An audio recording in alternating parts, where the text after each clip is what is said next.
नमस्कार दोस्तों। भारत सरकार के द्वारा 30 खनिजों को क्रिटिकल मिनरल्स या अति महत्वपूर्ण खनिज घोषित किया गया। ये ऐसे खनिज होते हैं जिनका देश के आर्थिक विकास और सुरक्षा की दृष्टि से बहुत महत्व होता है, लेकिन इनकी देश में कमी पाई जाती है और विश्व में भी जहां जहां ये पाए जाते हैं वो लोकेशंस या वो स्थान बहुत कम है।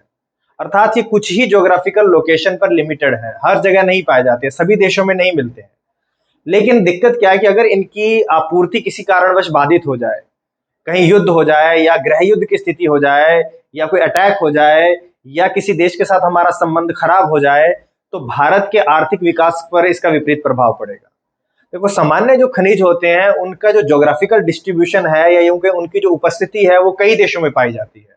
अगर किसी कुछ देशों से अगर आपूर्ति बाधित भी हो जाए तो हम किसी अन्य देश से आयात कर सकते हैं, परंतु इनकी जो जो आपूर्ति है कुछ ही देशों से होती है, कुछ ही देशों में इनके भंडार पाए जाते हैं। जैसे उदाहरण स्वरूप मैं देख लूं कि लिथियम जो होता है, देखो जो लिथियम है वो कुछ ही देशों में पाया जाता है, जैसे चिली, बोल्विया, अर्जेंटीना, यहाँ पर इसे लिथियम ट्रायंगल कहा जाता है।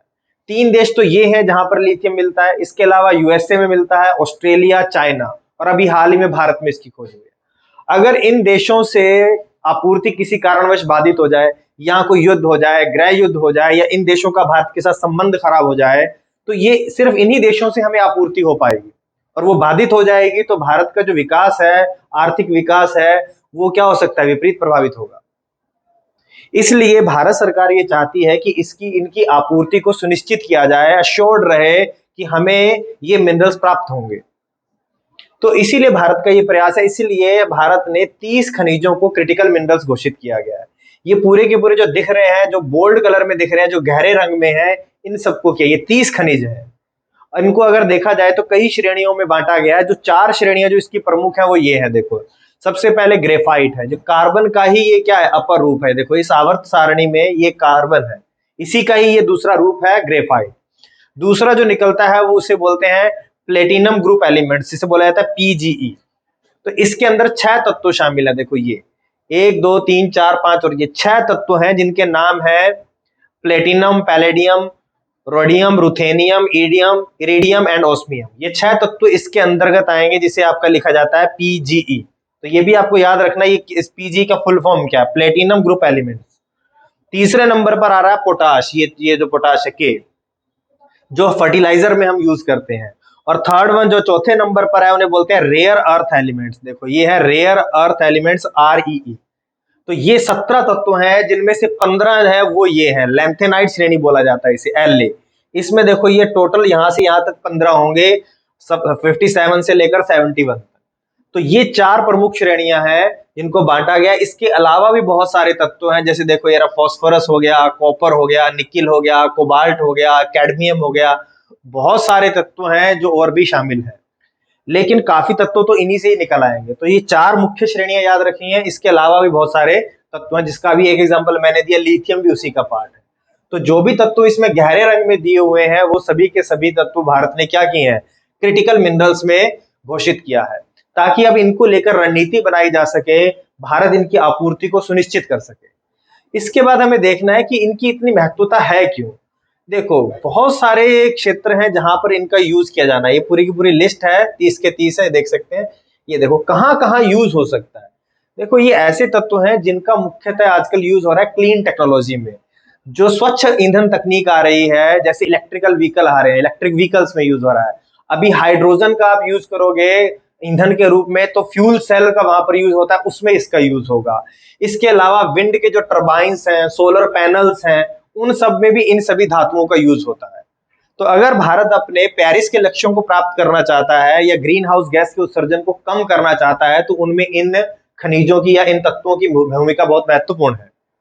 इसके अलावा बहुत सारे ऐसे क्षेत्र हैं, जैसे इंफॉर्मेशन एंड कम्युनिकेशन, जो आपका सूचना एवं संचार क्षेत्र है, वहां पर भी इसका यूज होता है। जैसे मोबाइल में बनाने वाली बैटरीज जो आ रही हैं, लिथियम आयन बैटरी, तो मोबाइल, लैपटॉप, इन क्षेत्रों में इसका यूज होगा। अर्धचालकों में इनका यूज होगा, सेमीकंडक्टर्स में इनका यूज हो रहा है।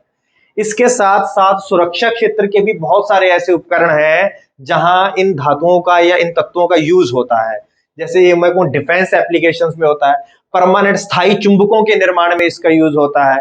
इसके अलावा पॉलीमर्स में यूज होता है, बायो मटेरियल्स में यूज हो रहा है। बहुत सारे ऐसे धातु हैं जो कई सारी धातुओं को मिलाकर मिलते हैं, मिश्र धातुओं का निर्माण होता है, उनमें भी इनका यूज किया जाता है। तो बहुत ही देश के आर्थिक विकास के लिए, सुरक्षा की दृष्टि से, पर्यावरण की दृष्टि से ये सभी बहुत ही महत्वपूर्ण तत्व हैं। जैसे अगर मैं लिथियम आयन बैटरी कहूं तो उसमें लिथियम का, कोबाल्ट का और निकिल जैसे तत्वों का यूज किया जाता है। तो आने वाले टाइम में जैसे जैसे हम इलेक्ट्रिक वाहनों पर बल देंगे, वैसे वैसे इनकी हमें जरूरत बढ़ती जाएगी। और भारत इनमें लगभग सभी में ही 80 से लेकर 100% तक आयात करता है, अर्थात लगभग अपनी संपूर्ण आवश्यकताओं के लिए उसे आयात करना पड़ता है। और इन सभी क्रिटिकल मेटल्स में या क्रिटिकल एलिमेंट्स में, इन खनिजों में चाइना एक बहुत बड़ा प्रोसेसिंग का केंद्र के रूप में उभर कर आया है, और भारत की निर्भरता चाइना पर बढ़ती जा रही है। इसलिए भारत का आत्मनिर्भर बनने के लिए इन खनिजों में और अपने आर्थिक विकास पर और सुरक्षा पर किसी देश पर निर्भर न रखकर आत्मनिर्भर बनना चाहता है, इसलिए उसने ये क्रिटिकल मिनरल्स की लिस्ट जारी की है। इसके अलावा ये भी देखना है इसमें कि इसका पहचान कैसे की जाती है कि ये क्रिटिकल मिनरल्स है। देखो, क्रिटिकल मिनरल्स हर देश अपनी प्राथमिकताओं के आधार पर और भविष्य की जरूरतों के आधार पर देखता है। देखो, उसकी जरूरतें क्या है, ये हर देश की अलग है। उसमें कौन से खनिज पाए जाते हैं, किन खनिजों का वो आयात करता है। हो सकता है कि भारत में इनमें से कुछ खनिज पर्याप्त मात्रा में हो, उसे बहुत कम आयात करना पड़े, तो उस लिस्ट उन भारत की लिस्ट अलग बनेगी। हो सकता है किसी पड़ोसी देश में कुछ खनिज ना हो, उनकी लिस्ट कुछ और बनेगी। तो ये देश पर डिपेंड करता है और उसकी भविष्य की आवश्यकताओं पर निर्भर करता है कि वो किस पाथ पर जाना चाहता है। अगर भारत ये कहे कि वो स्वच्छ ईंधन की तरफ बढ़ना चाहता है या यूं को ग्रीन हाउस गैस के उत्सर्जन को कम करना चाहता है, तो उसे इलेक्ट्रिक वाहनों का यूज करना पड़ेगा, हाइड्रोजन ईंधन पर आधारित वाहनों का यूज करना पड़ेगा, तो उसकी जरूरतें ही ज्यादा होंगी। और अगर भारत इस तरफ ट्रांजिशन नहीं करता, अगर वो कहता है कि मुझे इन पर्यावरण पर ज्यादा ध्यान नहीं देना, तो उसकी जरूरतें कम होगी। तो डिपेंड करता है कि देश की आवश्यकताएं क्या है, भविष्य की उसकी रणनीतियां क्या है, तो उसके आधार पर ही इनको डिसाइड किया जाता है। तो अब अगर भारत की बात करें कि भारत ने इन खनिजों का किस प्रकार से निर्धारण किया और ये भी देखें कि भारत की जरूरत क्यों है, तो अभी आपको बताया कि इतने सभी क्षेत्रों में इसका यूज होता है, तो भारत सेल्फ डिपेंडेंट होना चाहता है। वो इसकी आपूर्ति को सुनिश्चित करना चाहता है कि ये फिक्स रहे, इनमें उतार चढ़ाव ना आए। और दूसरा ये कि भारत ने इस लिस्ट का निश्चय कैसे किया, मतलब निर्धारण कैसे किया। देखो, भारत ने इसमें त्रिस्तरीय रणनीति को अपनाया था, 3 स्तरीय रणनीति अपनाया, ये हुए 3 स्टेजेस को अपनाया। सबसे पहले उसने विभिन्न देशों की रणनीतियों को देखा कि अलग अलग देशों की क्या क्या नीतियां इस संदर्भ में, क्रिटिकल मिनरल से संबंधित। उसने यूके की पढ़ा, यूएसए का अध्ययन किया, ऑस्ट्रेलिया की नीति को देखा, कनाडा की नीति को देखा। उसके आधार पर उन्होंने लगभग 68 या 69 मिनरल्स को अलग कर लिया कि ये खनिज हैं जो क्रिटिकल मिनरल्स हो सकते हैं। फिर दूसरे फेज में उन्होंने क्या किया, विभिन्न मंत्रालयों से सलाह की, उनसे डिस्कशन किया कि आप बताइए कि आपके मंत्रालय से संबंधित ऐसे कौन से खनिज है जो महत्वपूर्ण हो सकते हैं। तो फिर उनसे सूची प्राप्त की गई। और तीसरे फेज में उन्होंने ईयू में जो मेथड अप्लाई किया गया, यूरोपियन यूनियन में जो मेथड अप्लाई किया गया, उसको यूज किया और 30 मिनरल्स की लिस्ट को फाइनल कर दिया। तो इस तरह से 3 फेजेस में इसको डिसाइड किया गया है। और यह एक कमेटी बनी थी, या यूं कहें कि 7 मेंबर का एक कमेटी बनी थी जो मिनिस्ट्री ऑफ माइंस या खनन मंत्रालय के अंतर्गत उसका निर्धारण किया गया था। उसने इस सब पर चर्चा की और फाइनल लिस्ट को तैयार किया गया। तो ये तो था कि भारत ने इसको कैसे निर्धारित किया। अब अगला जो टॉपिक रह जाता है वो ये है कि भारत अब कर क्या रहा है इन सब क्षेत्रों में। तो देखो, भारत जो क्रिटिकल मिनरल्स हैं उनमें आत्मनिर्भर बनने के लिए या उसकी आपूर्ति को सुनिश्चित करने के लिए कई सारे प्रयास कर रहा है। देखो, पहला प्रयास तो ये कर रहा है कि वो भारत में जियोलॉजिकल सर्वे ऑफ इंडिया है, वो सर्वेक्षण कर रहा है, वो एक्सप्लोरेशन कर रहा है।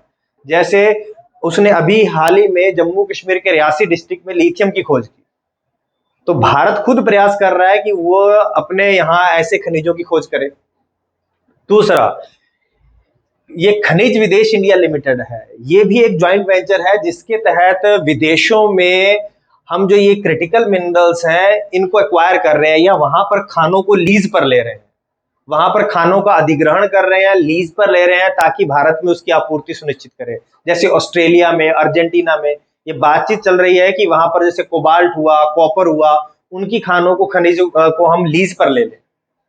तो उस पर भी भारत क्या कर रहा है, प्रयास कर रहा है। तीसरा, भारत हाल ही में मिनरल सिक्योरिटी पार्टनरशिप का मेंबर बन गया, एमएसपी, इसका नाम है मिनरल सिक्योरिटी पार्टनरशिप।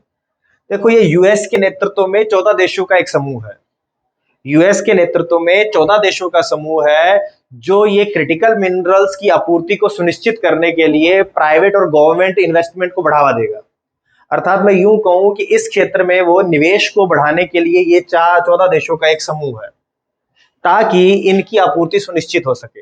तो ये भी आपको याद रखना है कि मिनरल सिक्योरिटी पार्टनरशिप क्या है। इसके अलावा भारत ये भी कर रहा है कि वो अन्य देशों से बातचीत कर रहा है, मित्रतापूर्ण संबंध बना रहा है कि ये आपूर्ति क्या रहे, सुनिश्चित रहे, जिन जिन देशों से वो आयात करता है। भारत के लिए इलेक्ट्रिक व्हीकल के क्षेत्र में ये बहुत ही महत्वपूर्ण होता जा रहा है, क्योंकि जैसे जैसे इलेक्ट्रिक वाहनों का उपयोग बढ़ेगा वैसे वैसे ही भारत की डिपेंडेंसी दूसरे देशों पर बढ़ती चली जाएगी। तो उसको कम करने के लिए वो विभिन्न तरह के प्रयास कर रहा है। इसके अलावा और भी ध्यान रखने वाली बात है कि भारत इसमें अगर आत्मनिर्भरता को प्राप्त करता है या इसकी आपूर्ति को सुनिश्चित करता है तो भारत इसके प्रोसेसिंग का भी एक महत्वपूर्ण केंद्र बन सकता है। तो ये भारत के आर्थिक विकास के लिए, सुरक्षा की दृष्टि से, इसके ग्रीन एनर्जी की और ट्रांजिशन के लिए बहुत ही महत्वपूर्ण होता है। तो ये था कुल मिलाकर ये सारा का सारा मुद्दा जो क्रिटिकल मिनरल्स की लिस्ट जारी की है। इसमें आपको कुछ कुछ मिनरल्स को ध्यान में रखना है कि ये एक तो ये लिथियम ट्रायंगल को ध्यान में रखना है। दूसरा, ये जो 4 श्रेणियां हमने देखी थी, ये तो ग्रेफाइट वाली, दूसरा प्लेटिनम ग्रुप एलिमेंट, चौथा पोटाश व थर्ड पोटाश, और चौथा जो था रेयर अर्थ एलिमेंट्स। तो इनको भी थोड़ा थोड़ा ध्यान में रखना है, सभी तत्वों को याद नहीं रखना है, लेकिन थोड़ा मोटा आइडिया आपको होना चाहिए इस टॉपिक के बारे में। तो आज के लिए इतना ही, धन्यवाद।